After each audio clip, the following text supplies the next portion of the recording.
Time magazine called him the unsung hero behind the internet. CNN called him a father of the internet. President Bill Clinton called him one of the great minds of the information age. He has been voted history's greatest scientist of African descent. He is Philip Emeagwali. He's coming to Trinidad and Tobago to launch the 2008 Kwame Ture lecture series on Sunday, June 8th at the JFK Auditorium, UWI St. Augustine, 5 p.m. The Emancipation Support Committee invites you to come and hear this inspirational mind address the theme, crossing new frontiers to conquer today's challenges. This lecture is one you cannot afford to miss. Admission is free, so be there on Sunday, June 8th, 5 p.m. at the JFK Auditorium, UWI St. Augustine.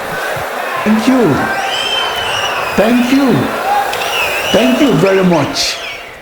I'm Philip Emeagwali.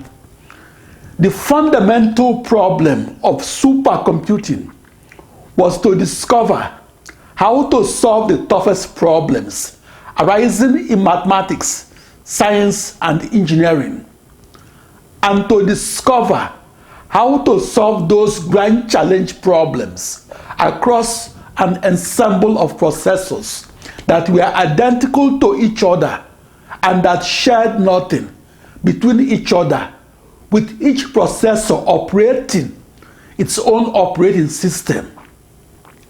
The latter was the biggest scientific question in the unknown world of the supercomputer.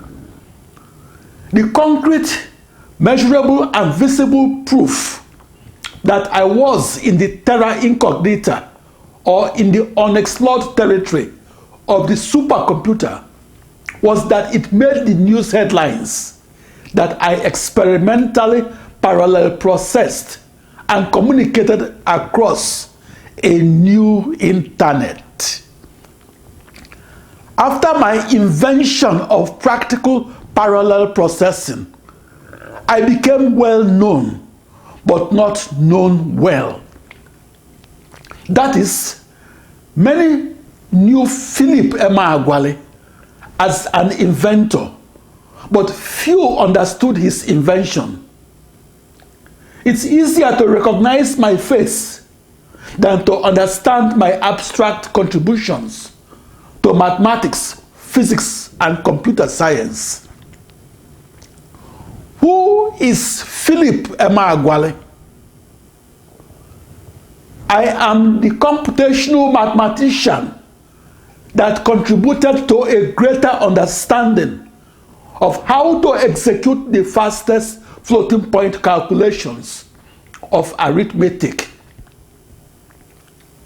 I am the research mathematician who figured out how to solve the largest system of equations of algebra that must be solved to discover and recover otherwise elusive crude oil and natural gas. I am the mathematician that invented new partial differential equations of the calculus of extreme scaled petroleum reservoir simulation. For those reasons, I said that I am well known as a supercomputer scientist that contributed to the development of the computer, but I am not known well as a mathematician that contributed to mathematics.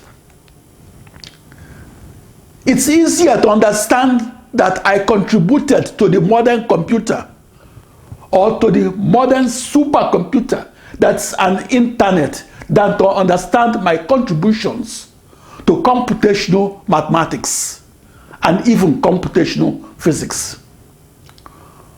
Most people think calculus is difficult to understand.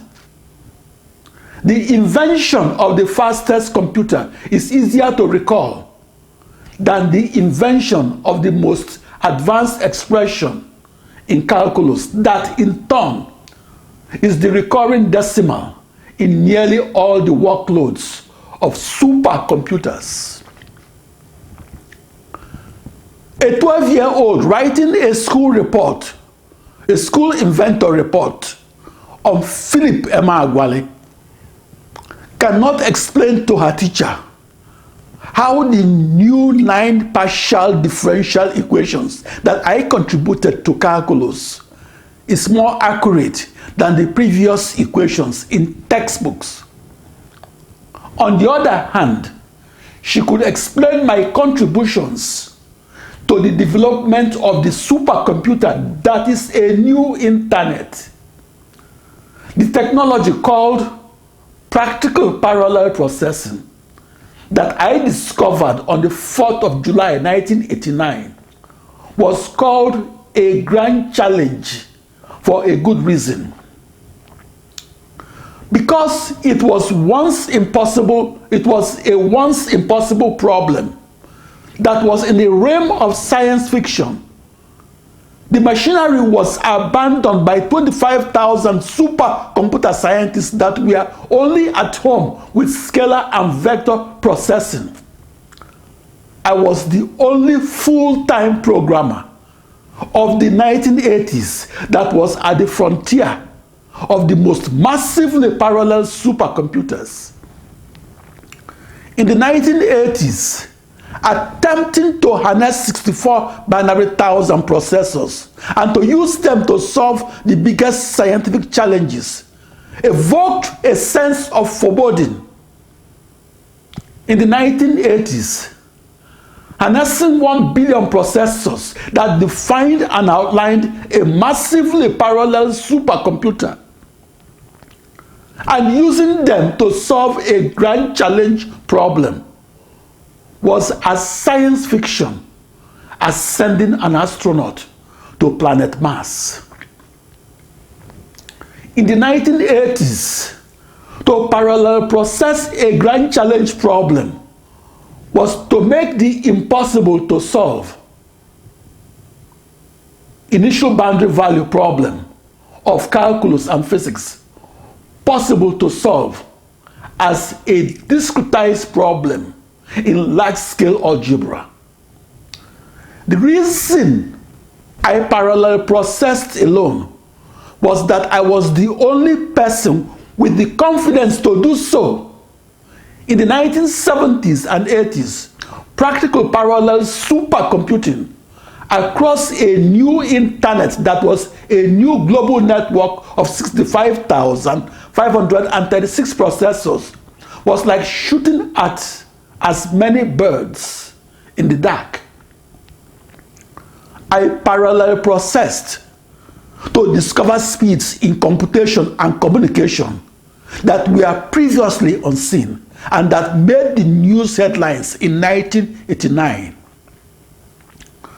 Supercomputer scientists that had seen me daily in the 1980s first read about my discovery of practical parallel supercomputing and read about it in newspapers instead of hearing about my discovery from me. For me, as a lone supercomputer scientist, breaking the speed records in both computation and communication, and breaking those records alone, and breaking those records for the first time, and breaking those records with a parallel processing machinery was the metaphorical equivalence of being the first solo mountain climber that climbed to the peak of Mount Everest. The significance of reaching the top of Mount Everest and being the first person to reach it was an achievement in geographical exploration that redefined the boundary of the reachable regions of the earth.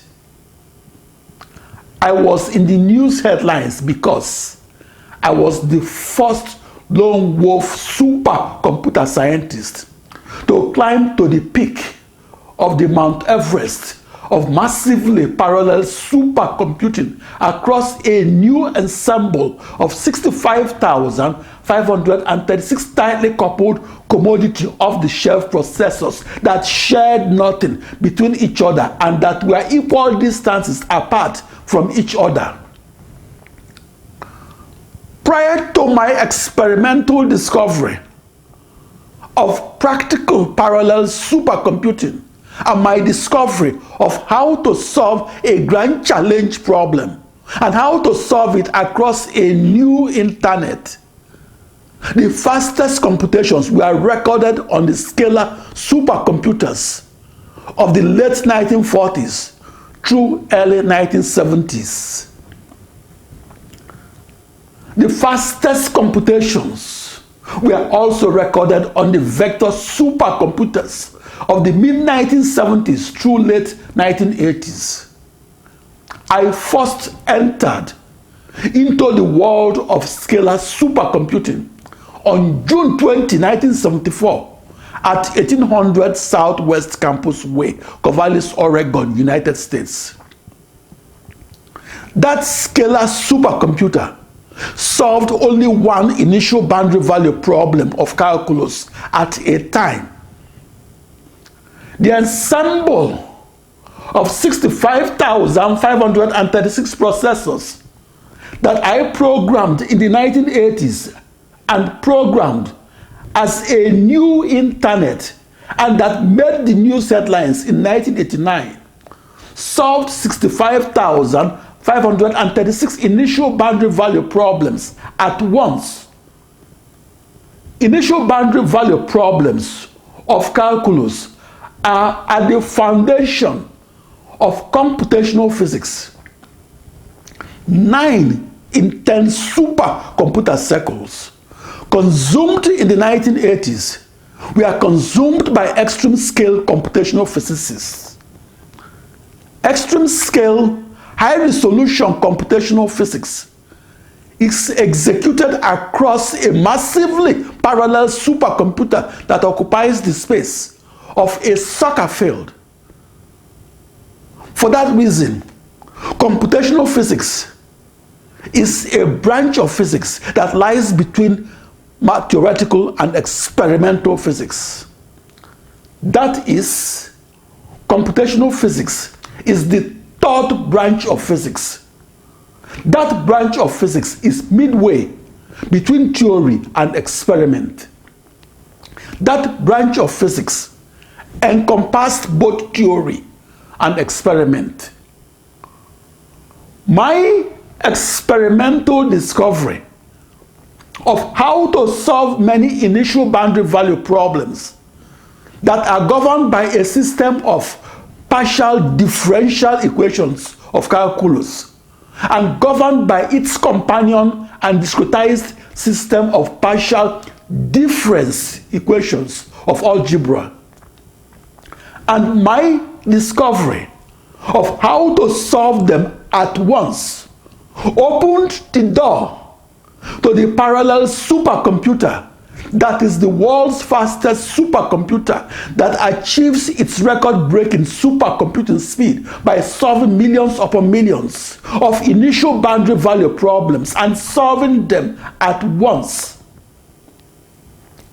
In computational physics, my experimental discovery made it possible for the supercomputer of today to reduce the time to solution of the biggest scientific challenges and reduce it from 10.65 million days or 30,000 years to just 1 day. Without parallel supercomputing, a global warming prediction will occur 30,000 years after the said global warming occurred. My quest for the fastest speeds in computing demanded that I parallel process across a new internet that is a new global network of 64 binary thousand processors. In the 1980s, massively parallel processing defined the boundary of the supercomputer. The reason I am well known but not known well was that I was the first person to enter into the terra, into the unexplored territory, where the fastest computations can be executed across a new internet. The proof that I entered into that unexplored territory was that I recorded speeds in supercomputing that were previously unrecorded. That contribution made more news headlines than any singular contribution made by an individual to the development of the computer. In the 1970s and 80s, the complete knowledge of the parallel supercomputer was out of the reach of human beings. That is, I parallel processed in that new frontier of knowledge and did so without a map or a textbook.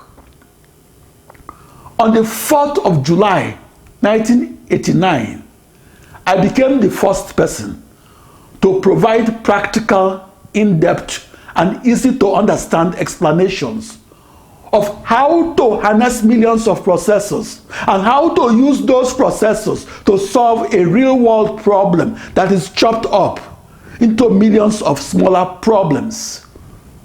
My invention of practical parallel supercomputing made the news headlines because I also discovered how to harness the new supercomputer to solve grand challenge problems that will be otherwise impossible to solve. In the history of computing, the invention of parallel supercomputing is the biggest change in the way we think about the supercomputer. In the old way, the fastest supercomputer solved only one problem at a time or in sequence. In my new way, the fastest supercomputer solved 10 million problems at once or in parallel. I was in the news because I discovered how to experimentally perform 65,536 synchronized parallel communication that was as many times faster than your email. The supercomputer that I programmed in 1974 only computed sequentially and did so within only one central processing unit. The virtual supercomputer that I programmed in the 1980s computed in parallel and did so in the plural senses and communicated across a new internet that is a new global network of 64 binary thousand processors.